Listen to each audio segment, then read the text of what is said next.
Pak, ini kan dalam rangka Hari Veteran. Nah, tahun ini tuh ada tema khusus nggak sih, Pak? Ya, ada, tema khusus Hari Veteran Nasional Ya.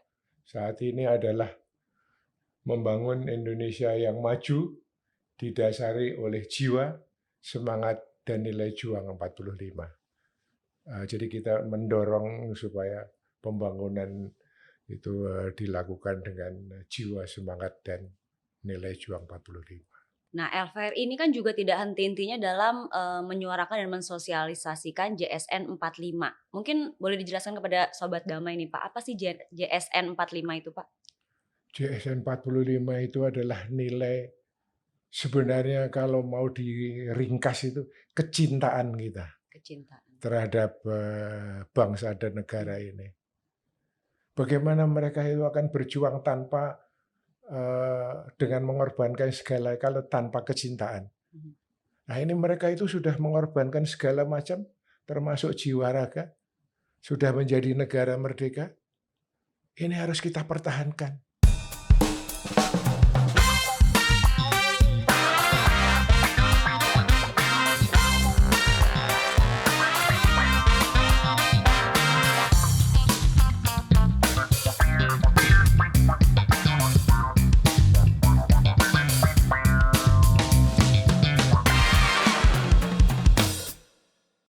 Halo Sobat Damai, BNPT hadir, harmoni, aman, damai, indah, rukun. Senang sekali saya Vandara ini dapat hadir kembali dan menyapa Anda dalam podcast Cafe Toleransi. Indonesia merupakan negara kepulauan yang berjajar dari Sabang sampai Merauke. Beragam suku, agama, budaya, dan kekayaan yang ada di Nusantara menjadikan Indonesia sebagai surga untuk para penjajah pada masanya, membuat siapa saja ingin merebut segala sesuatu yang dimiliki Indonesia. Tak lantas berdiam diri, para pahlawan mengorbankan seluruh keringat dan darah demi mempertahankan keutuhan NKRI. Banyak dari mereka yang gugur, namun tidak sedikit pula yang menjadi saksi hidup dari perjuangan-perjuangan tersebut. Mereka merupakan para purnawirawan yang tergabung dalam Legiun Veteran Republik Indonesia. Lantas, bagaimanakah kisah para veteran yang turut berpegang pada membela negara? Saat ini sudah hadir bersama kita sosok inspiratif dan luar biasa yang masih memiliki semangat juang dan beragam kisah sebagai salah seorang pahlawan bangsa. Beliau merupakan Wakil Ketua Legiun Veteran Republik Indonesia.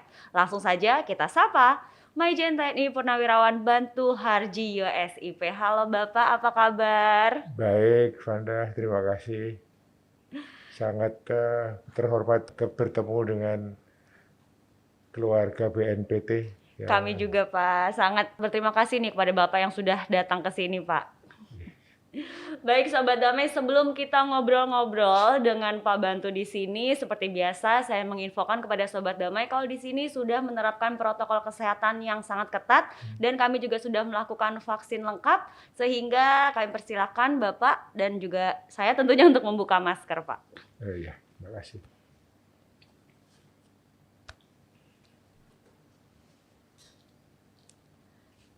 Boleh disimpan aja Pak. Iya,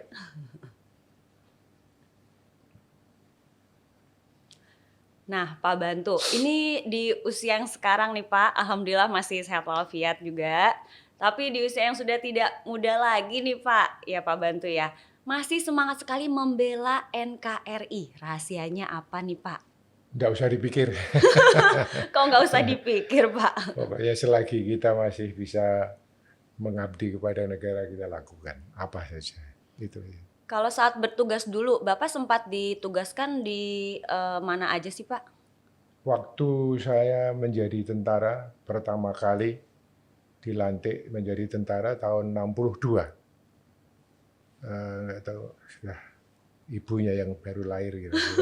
Kayaknya itu ya ibu saya, baru lahir. Pertama operasi Dwi Kora Dwi Kora. di Malaysia. Mm-mm. Kemudian sesudah itu operasi, Pepra merebut Irian. Yang ketiga terhadap, pemberontakan G30 SPKI di Malang Selatan. Dan ada berbagai penugasan-penugasan. Ada juga yang ke Sri Lanka ya Pak ya? Itu bukan penugasan operasional tapi bantuan. Bantuan ke sana. Ya. Oke. Kalau selama bertugas dulu mungkin pasti ada nih Pak pengalaman-pengalaman yang tidak terlupakan atau pengalaman seru apa nih Pak sama teman-teman pada saat bertugas dulu? Eh, Tentu saja karena saat itu saya masih berumur 25 tahun.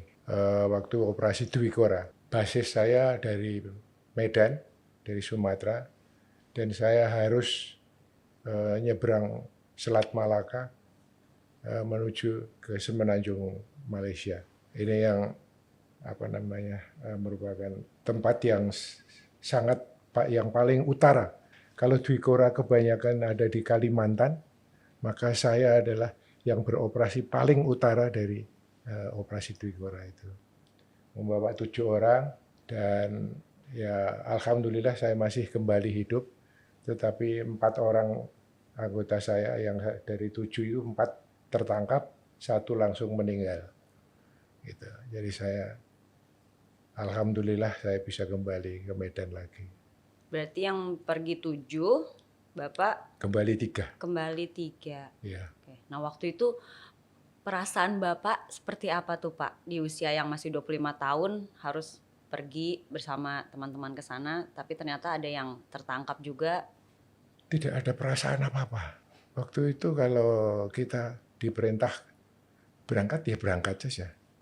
Tanpa pertimbangan apa-apa. Tapi ini adalah tugas negara maka kita berangkat. Itu aja. Pada saat usia itu. Nah Iya. kalau sekarang nih Pak, kan Bapak juga sebagai abdi negara ini tentunya bertanggung jawab besar begitu ya Pak ya. Bapak tetap membela NKRI, tapi Bapak juga sebagai kepala keluarga. Nah kita kan harus mungkin ada pergulatan sendiri nih Pak. Kita harus membela negara tapi juga harus meninggalkan keluarga gitu Pak. Nah itu gimana perasaannya Pak? Ya, kita pertama adalah kita adalah abdi negara. Kita sudah disumpah prajurit. Maka kalau perintah prajurit, perintah tentara itu adalah yang pertama. Kalau keluarga harus ditinggal ya harus kita yakinkan kepada mereka, ya kamu tinggal di rumah, ini perintah negara. Sesudah Tuhan kira-kira perintahnya adalah perintah negara, kira-kira begitu. Jadi tetap apapun tugasnya kemanapun harus tetap jalan ya Pak ya? Iya, kalau itu harus. Itu sudah sumpah prajurit. Kalau kita tidak melaksanakan, kita salah. Gitu. Nah dari sekian banyak Bapak ditugaskan, ada memori apa sih Pak barengan sama teman-teman yang mungkin masih melekat sampai sekarang di benak Bapak gitu? Ada kecil, tapi saya rasa ini mungkin bisa jadi pelajaran. Pada waktu saya menjadi pimpinan rombongan 7 orang itu, saya diberi kalau bahasa Jawanya sangu itu apa? Uang jajan, Ya, bekal. Bekal. 10.000 dolar straight time. Waktu itu straight time. 10.000. Besar sekali itu. Dengan cara masing-masing orang harus diberi 350 dolar. Sisanya setelah operasi, setelah pertempuran dengan pihak Inggris dan Malaysia itu, saya pulang masih saya bawa ada 6.500. Saya kembalikan ke negara. Itu saya tidak ada pikiran apa-apa. Walaupun saya mau beli kaos kaki sobek pun nggak bisa. Tapi ini saya kembalikan. Itu bukan melekat pada saya, itu generasi saya seperti itu semua. Jadi tidak ada yang misalnya kita berbuat untuk kepentingan pribadi. Itu. Kira-kira begitu. Tuh, nah ingat ya Sobat Damai, bisa diambil dari ceritanya Pak Bantu nih ya. Kalau memang bukan milik kita, udah kembalikanlah gitu ya. Jadi kalau ada yang tadi mungkin sangu lebih, jangan diambil ya. Ya. Oke, lanjut Pak Bantu. Mungkin ada yang ingin disampaikan nih Pak untuk rekan-rekan yang masih ada ataupun mungkin yang sudah gugur misalnya, ingin disampaikan pesan-pesan kehidupan untuk teman-teman Pak, silakan. Sampai saat sekarang saya umur 82, itu ada satu hal yang saya perjuangkan tetapi belum berhasil. Ada teman-teman yang masih tertinggal meninggal di Malaysia dan semenanjung Malaysia. Itu sebanyak 166 orang. 166 orang. 166 itu yang paling banyak dari Angkatan Udara, 91 orang. Karena ada satu pesawat jatuh masuk laut di pantai. Ada waktu itu Brimob itu namanya apa namanya? Mobil brigade atau apa gitu. Itu 30-an sekian orang. Angkatan Darat malah paling sedikit. Kalau di Malaysia hanya 3 orang saja. 3 orang. Itu hanya tim saya saja. Selebihnya kalau Angkatan Darat ada di Kalimantan Darat, Kalimantan Utara. Dari Angkatan Laut, Angkatan Udara, semuanya ada. Ada 166 yang sekarang nggak tahu di mana tempat gugurnya mereka. Jadi setelah waktu itu tertangkap, memang tidak ada info-info lagi gitu. Namanya bertempur ya. Walaupun itu tidak declared war. Kalau declared war itu mendapat perlindungan dari dari hukum internasional. Tapi kalau itu kan tidak kita nyatakan perang secara terbuka gitu. Nah ini yang agak sedikit agak menjadi hambatan kita. Kita berusaha kemana-mana sudah saya sampaikan kepada siapa saja. Pada Panglima TNI sudah, Kasat sudah, ke terakhir tanggal 8 bulan ini dengan Presiden secara pribadi di Istana Bogor saya sampaikan. Mohon, dan Presiden alhamdulillah dia berjanji untuk menyelesaikan. 166, yang 2 orang tadinya 168, 2 orang sudah dimakamkan di Taman Makam Pahlawan itu. Siapa yang digantung di Singapura itu. Itu. Berarti masih menunggu yang lain ya Pak ya. Kalau bisa negara ini siapapun, tolong teman-teman saya di sana itu dicari. Aduh Pak, ini saya jadi terharu, maaf ya Pak. Ya udah, sekarang apa yang supaya saya nggak terharu ya.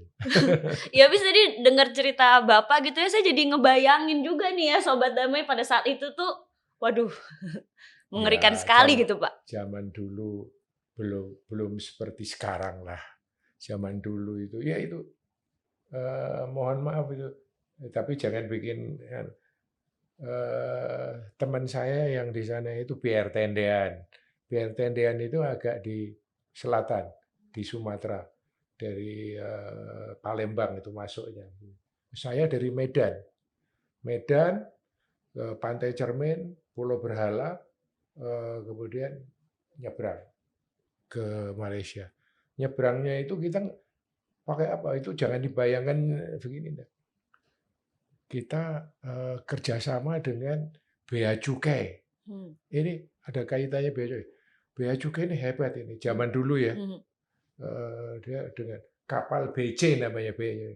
Itu ngambil nelayan Malaysia yang sedang agak di tengah laut, diambil, kemudian anak buahnya diturunkan ke darat, kapalnya yang kita pakai untuk masuk. Gitu. Nah, ini cerita-cerita.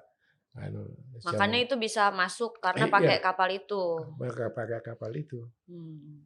Ya ceritanya panjang, tapi dipersingkat akhirnya ya kalau berpanjang itu ada sampai kena badai segala macam, tapi itu tidak ada kaitannya. Tapi begitu masuk itu kita sudah seperti diadang. Ketahuan gitu Pak? Ketahuan. Tidak bisa kembali ke Singapura karena kapal perahunya mogok. Akhirnya ketangkep, dihukum. Ya saya termasuk salah satu masih sama Tuhan, kamu hidup dulu. Kira-kira. Ini kalau cerita berlanjut-lanjut nanti ceritanya makin panjang, saya makin sedih Makin nih Pak ya. panjang, makin panjang. Kalau gitu ini biar saya nggak sedih, kita ngopi-ngopi dulu nih Pak. Oke. Karena ini namanya Cafe Toleransi, jadi saya sudah siapkan juga kopi untuk Pak bantu nih. Iya, Silakan tapi Pak. saya minta tidak terlalu keras gitu Oh siap, kopinya. silakan Ini Pak. Iya. tapi saya minta gulanya. Bismillah. Bagus, Enakan Pak? enak. Saya bikin sendiri tadi Pak. Wah, hebat. Terima kasih. Cocok nih. Sama-sama Pak. Tapi Bapak emang suka ngopi juga sehari-hari? Enggak. Saya baru ngopi kira-kira awal tahun ini. Awal tahun ini? Iya, karena apa? Saya punya nggak tahu onderdil di dalam itu sudah mulai rusak, sehingga oleh dokter you harus dikasih dalam tanda petik perangsang dengan kopi, tapi jangan terlalu berat. Gitu. Oh, ya memang kopi ada baiknya juga kok Untuk jantung untuk agak jantung. lebih gitu. Iya, betul. Saya minum dulu. Silakan Pak. Pak, ini kan dalam rangka Hari Veteran. Nah, tahun ini tuh ada tema khusus nggak sih Pak? Ya, ada. Tema khusus Hari Veteran Nasional Ya. saat ini adalah membangun Indonesia yang maju didasari oleh jiwa, semangat, dan nilai juang 45. Jadi kita mendorong supaya pembangunan itu dilakukan dengan jiwa, semangat, dan nilai juang 45. Ini mungkin supaya anak-anak muda juga bisa makin cinta NKRI gitu ya Pak ya? Ya. Sebenarnya intisarinya juga hampir sama itu. Kita cinta pada tanah air. Kalau kita cinta dengan negara ini, maka kita tidak banyak perhitungan. Kita akan korbankan apa saja untuk negara ini. Untuk negara. Gitu. Baik. Nah, ini mumpung sudah ada Pak Bantu yang datang ke sini, kayaknya nggak afdol kalau nggak nyanyi salah satu lagu dari veteran nih Pak. Mungkin gimana kalau kita nyanyi bareng Mars Veteran? Boleh. Coba. Mudah-mudahan nggak lupa ya. Masih ingat lah Pak. Iya. Oke, sekarang kita akan menyanyikan Mars Veteran. Siap.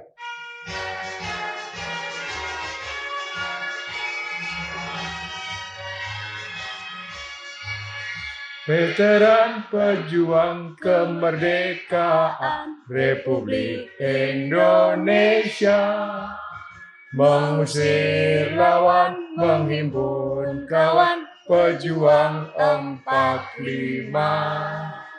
Veteran berarti prajurit inti angkatan revolusi, pantang menyerah pada penjajah, pembela proklamasi.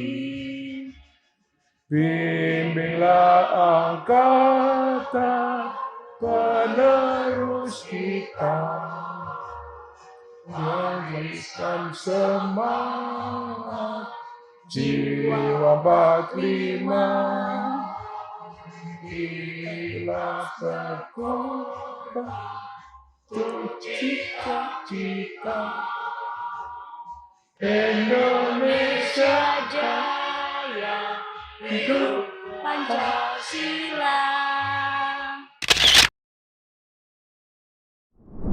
Wah, seru banget itu tadi adalah Mars Veteran. Itu bikin semangat kita makin menggebu-gebu gitu ya Pak ya, kalau setiap kali menyanyikan itu ya Pak ya? Itu yang menyatukan kita. Oke, tadi kita udah nyanyi Mars Veteran bersama dan sekarang kita lanjut ngobrol lagi ya Pak Bantu ya. Nah ini Pak, ada juga artikel yang berisi sebuah statement dari Ketua LVRI, ini Majen TNI Purnawirawan Saiful Sulun yang menyatakan bahwa ada terorisme dan radikalisme yang merupakan bentuk pengkhianatan terhadap bangsa.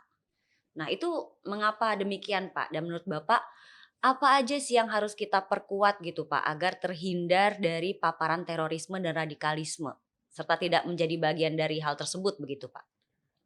Saya rasa seiring kita ya. Jadi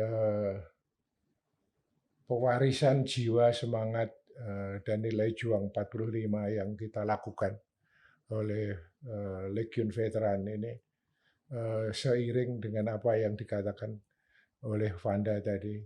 Kira-kira kita harus mempertahankan persatuan. Ya. Persatuan itu adalah refleksi daripada ideologi Pancasila.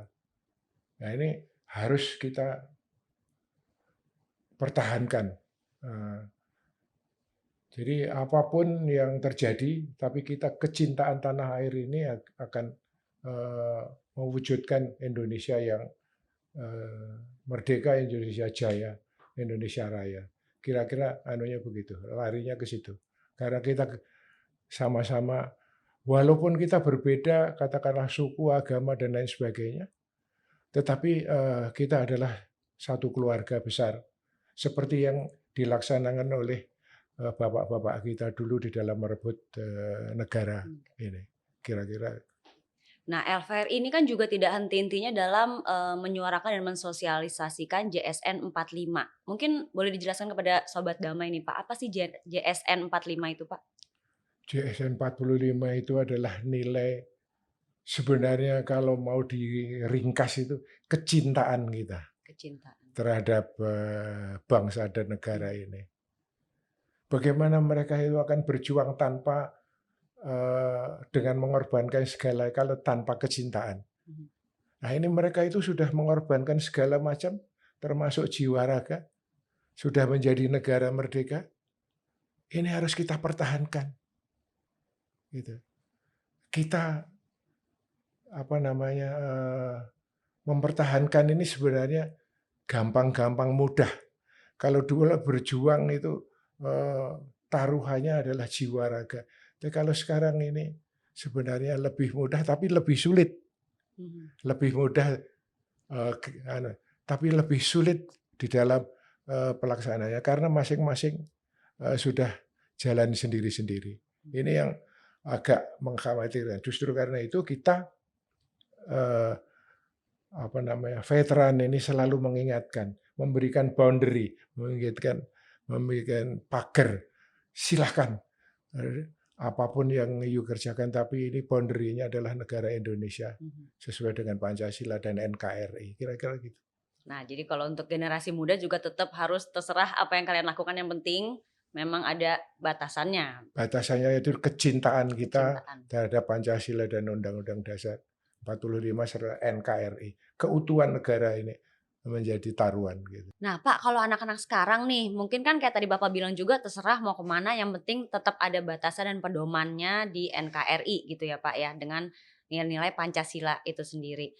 Kalau dulu kan suka ada lomba P4 tuh Pak, lomba pedoman penghayatan dan pengamalan Pancasila. Mungkin kalau zaman dulu hadiahnya itu piala, itu udah bangga sekali gitu kan. Tapi kalau sekarang kayaknya kalau dihadiahin piala mungkin anak-anak agak males atau apa. Tapi kalau hadiahnya gadget, handphone gitu, langsung semangat. Kalau menurut Bapak itu gimana? Nggak apa-apa atau gimana? Menurut saya sih tidak apa-apa. Kan kita sesuaikan dengan zamannya. Artinya sekarang ini kalau dikasih piala gitu, kalau Vanda datang ke rumah saya itu zaman piala-piala golf saya itu banyak sekali, tapi dilihat pun sama anak-anak enggak pernah.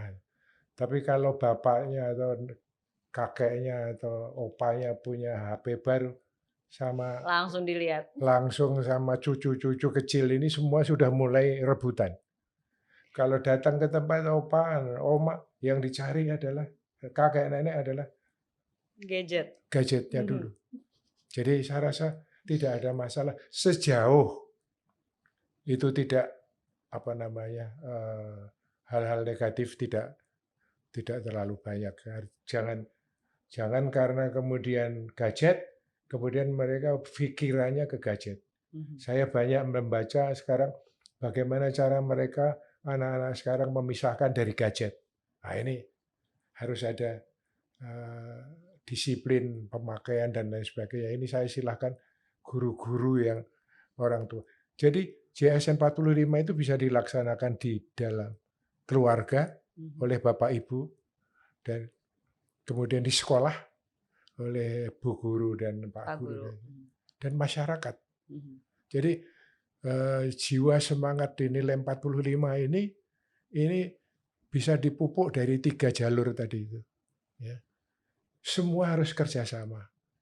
Nah, kalau misalnya tadi kembali kepada pertanyaan, kalau dikasih gadget baik-baik saja gitu. Ya, asal tujuannya supaya mereka itu menyadarkan mereka menjadi masyarakat yang rakyat yang cinta tanah air. Bukan cintanya ya mau gadget atau mau sepeda motor monggo aja. Berarti menurut Bapak ya nggak apa-apa juga gitu ya, itu Enggak bukan cara apa-apa. yang salah juga, yang penting mereka tetap cinta tanah air, Iya, Pancasila iya. gitu ya, Itu apalagi adalah tetap cara-cara untuk supaya mereka lebih cinta kepada negara.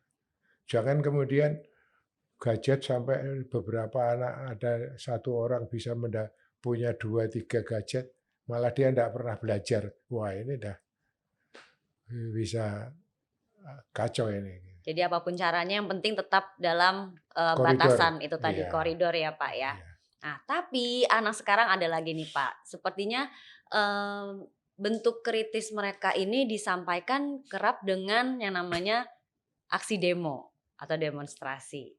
Kalau misalnya kita mengingat quotes-nya Bung Hatta nih, yang terkenal banget, itu kan ada perjuanganku melawan penjajah lebih mudah.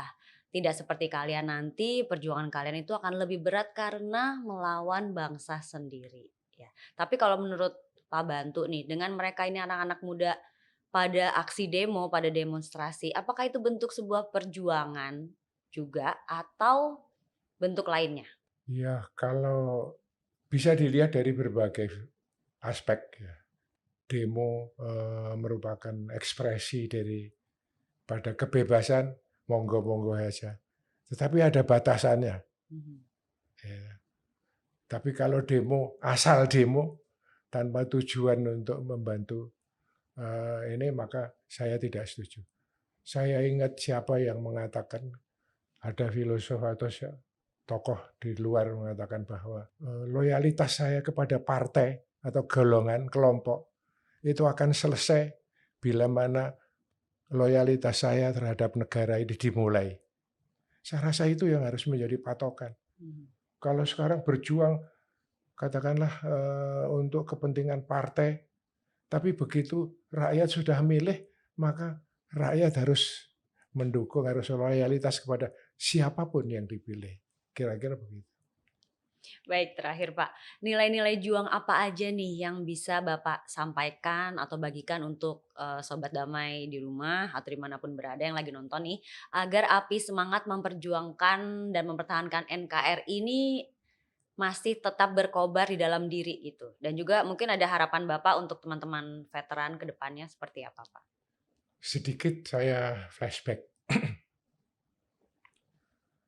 Hari Veteran Nasional, ini kan temanya Hari Veteran Nasional ini, dimulai pada 10 Agustus tahun 49.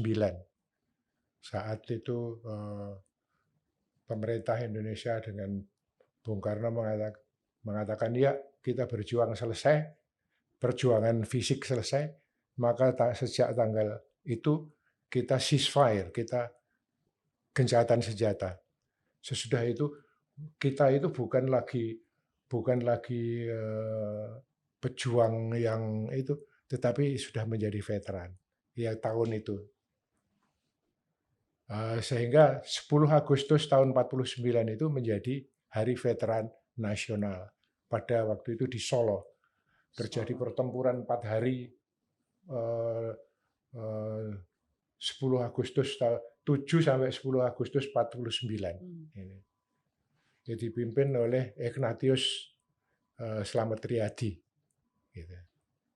Itu satu. Jadi yang kedua adalah Legiun Veteran Republik Indonesia dibentuk tahun 57. Ya, ini dari bekas-bekas pejuang yang banyak yang dikembalikan ke masyarakat. Ada yang dari pejuang dari partai, dari Sumatera, dari pulau-pulau mana. yang dari agama, yang dari kepercayaan, semuanya berjuang sendiri-sendiri. Tetapi pada tanggal 2 Januari tahun 57 kita mengatakan mari kita menjadi satu. Ya, kita tidak lagi memperjuangkan kelompok kita, tidak memperjuangkan lagi Jawa, luar Jawa, dan lain sebagainya. Tapi kita memperjuangkan Indonesia. Justru karena itu kita harus melebur jadi satu, menjadi Legiun Veteran Republik Indonesia. Legiun Veteran Republik Indonesia adalah satu-satunya organisasi veteran di Indonesia.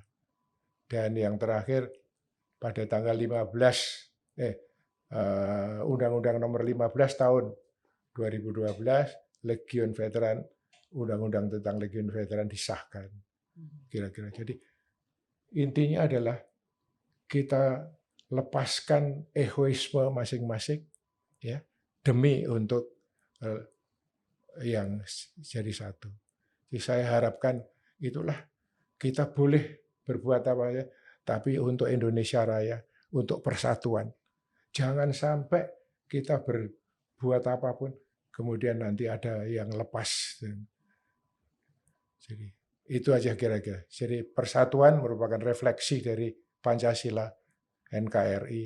Ini harus kita pertahankan. Harus tetap menjadi satu terus ya Pak ya. Iya. Itu. Baik. Nah sebelum kita akhiri episode hari ini, karena dalam rangka memperingati Hari Veteran Nasional, BNPT ada sedikit kenang-kenangan nih Pak yang ingin diberikan untuk Legiun Veteran Republik Indonesia. Silakan diterima Bapak. Terima kasih. Wah, nanti saya sampaikan sama Ketua Umum ini, Pak Saiful Sulun. Terima kasih banyak, sampaikan salam saya pada Ketua. Sama-sama Bapak. Ya, okay. Saya juga ada sedikit kenang-kenangan.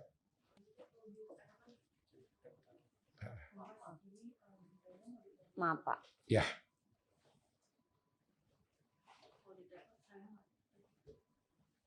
Ini buku-buku tentang veteran. Ya, jadi di situ juga kalau mau mempelajari lebih jauh masalah veteran nasional dan Hari Veteran Nasional dan lain sebagainya ada di sini. Tolong sampaikan pada Ketua. Terima kasih Bapak. Wah ini mungkin boleh dijelasin nih Pak, bukunya tentang apa ini Pak? Oke, kalau Pak Rais Abin ini Pak Rais Abin adalah Ketua Umum Legiun Veteran 2 periode. Ini beliau adalah juga satu-satunya Panglima UNEF, pasukan perdamaian PBB dari Indonesia, satu-satunya di dunia. Jadi belum ada lagi waktu itu yang mendekatkan Israel dan Mesir sebelum Camp David. Beliau yang kemudian dia adalah Ketua Umum Legiun Veteran, tapi juga Ketua atau Presiden daripada VConnect Veteran Federation dari ASEAN. Luar biasa. Kalau yang ini Pak? Ini ya sejarah singkat dari Legiun Veteran. Sama dengan belakangnya, hanya kalau yang belakang ini ada periodisasi tahun 2007 sampai 2012. Kalau ini sesudahnya sampai sekarang. Baik, terima kasih banyak Bapak. Tolong sampaikan kepada Bapak Kepala. Ya, nanti saya sampaikan ke Pak Kepala Pak. Baik, terima kasih banyak Bapak. Pak Bantu sudah ngobrol-ngobrol barengan sama saya di sini. Tadi saya juga terharu ya mendengar cerita perjuangan Pak Bantu dulu. Dan semoga tetap makin solid nih semuanya ya, termasuk generasi muda juga nih Pak untuk NKRI dan juga Pancasila tentunya. Terima kasih. Tolong kalau bisa masalah teman saya yang 166 ini sudah sampai kepada pejabat paling tinggi di Indonesia, sudah saya sampaikan. Tolong itu teman-teman saya dicari itu. Terima kasih. Baik Sobat Damai, upacara bendera setiap hari Senin pada masa sekolah merupakan suatu upaya kecil yang bisa dilakukan untuk terus mengingat dan menghargai jasa para pahlawan. Sebagai generasi penerus bangsa, sudah seharusnya kita mencontoh semangat juang yang selalu dikobarkan para veteran agar kita bisa turut serta dalam membela dan mempertahankan keutuhan NKRI. Selamat Hari Veteran Nasional untuk para veteran Republik Indonesia. Terima kasih untuk segala perjuangan yang telah dilakukan. Akhir kata, saya Vanda Reini bersama dengan Saya Bantu Harjo, Wakil Ketua Umum Legiun Veteran Republik Indonesia. Salam Damai dan Salam Salam Indonesia Satria. Satria.